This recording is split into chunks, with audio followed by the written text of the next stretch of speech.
IT इंडस्ट्रीनंतर आता कृषी क्षेत्रातही AIचा वापर सुरुवात झालेली आहे। उसानंतर आता ते सोयाबीनसाठी वापरलं जाणार आहे आणि धाराशिवमध्ये हा पायलट प्रोजेक्ट सुरू होणार आहे। तो म्हणजे भाजप आमदार राणा जगजितसिंह पाटील यांच्या संकल्पनेतून। दादा, काय असा कशा पद्धतीने हा पायलट प्रोजेक्ट राबवला जाणार आहे? गेल्या 15 दिवसापूर्वी महात्मा फुले कृषी विद्यापीठामध्ये दौरा होता आणि तिथे जे काही रिसर्चचं काम चाललंय, जे संशोधन वेगवेगळ्या विभागात केले, ते समजून घेत असताना AIचा वापर, ड्रोनचा वापर त्यांनी कुठल्या पद्धतीने केलाय हे त्यांनी समजून सांगितलं आणि उत्पादकता वाढवण्यासाठी काही पिकांवरती त्यांचे प्रयोग सुरू होते। आपल्या भागामध्ये तुम्हाला कल्पना आहे की सोयाबीनचं क्षेत्र खूप मोठ्या प्रमाणात आहे आणि जे स्मॉल आणि मार्जिनल फार्मर आहेत, छोटे शेतकरी आहेत, अल्पभूधारक जे आहेत, ते बऱ्यापैकी सोयाबीन घेतात। आपल्याकडे ही माहिती मिळाली की प्रमाण जे आहे उत्पादकतेचं ते खूप वेरी होत आहे। म्हणजे अगदी कमी, खूप अगदी कमी 6-7 पासून अगदी 13-14 पर्यंत जात आहे क्विंटल पर्यंत। आणि त्याच्यामुळे मग आम्ही विचार केला की याच्यात काही बदल होण्याची गरज तर नक्की आहे। AIचा वापर जर करू शकलो तर उपयुक्त ठरेल। त्याच्यात 2 प्रकार आहेत। एक म्हणजे जमिनीमध्ये मॉइश्चर कंटेंट वगैरे त्याचा अभ्यास नेहमी करायचा, रिअल टाइम अभ्यास, आणि त्याच्या अनुषंगाने मग ॲडवायझरी द्यायची की ह्या भागामध्ये पाणी कमी पडतंय, इथे पाण्याची गरज आहे।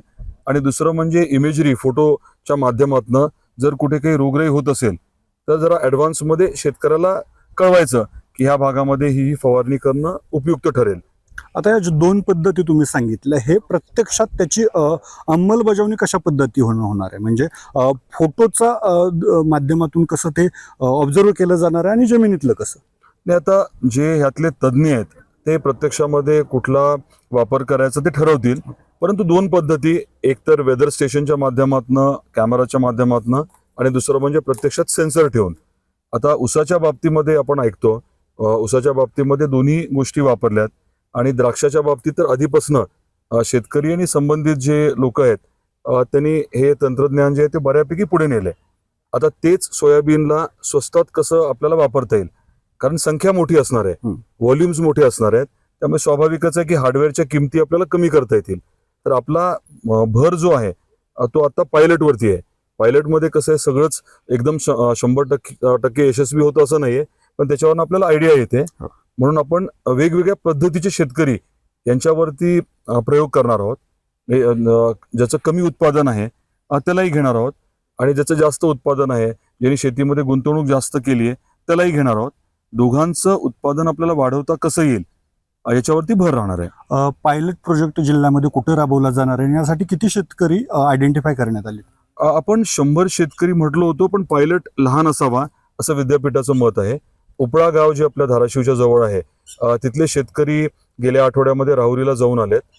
तिथे जे शास्त्रज्ञ आहेत, तज्ज्ञ आहेत, त्यांच्याबरोबर चर्चा झाली। आपले SAO देखील गेले होते आणि त्या त्या चर्चेच्या माध्यमातून आता असं ठरलेलं आहे की 10 ते 20 शेतकरी हे त्यांच्या शेतावरती हा प्रयोग जो आहे तो केला जाईल आणि ते शेतकऱ्यांचं पण ट्रेनिंग देण्याच्या बद्दल ठरलेलं आहे। ती प्रक्रिया आता ऑनगोईंग आहे। या खरीपामध्ये हे ट्रायल्स होतील आणि मग त्या ट्रायल्सच्या माध्यमातून जे काही रिझल्ट पुढे येतील त्याच्यावरती मग पुढचं जे काही बदल करायचा तो करता येईल।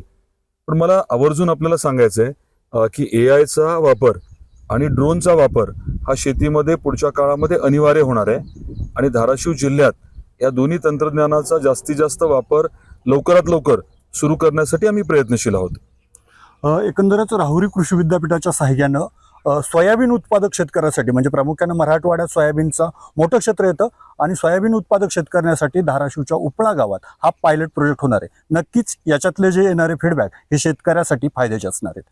अप्पासाहेब शेळके, ABP माझा, धाराशिव। ABP माझा, उघडा डोळे बघा नीट।